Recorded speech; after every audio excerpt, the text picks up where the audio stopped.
Hello guys, welcome back to this channel. In today's video, I'm going to show you how you can find hidden apps or how you can view hidden apps on your Samsung Galaxy phone.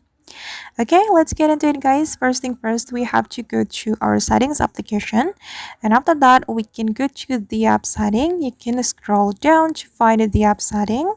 This one guys, click on this app setting, and if you want to view your hidden apps on your Samsung Galaxy phone, you can click on this icon, and then here you just need to select the show system apps. Click on the circle button to view the hidden apps on your Samsung Galaxy phone. All right, and these are the hidden apps on my Samsung Galaxy phone.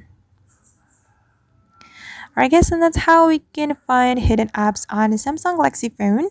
I hope this tutorial will be useful for you. Thank you so much for watching, and if you found this tutorial useful, don't forget to like, comment, share, and also subscribe to this channel. See you in the next video.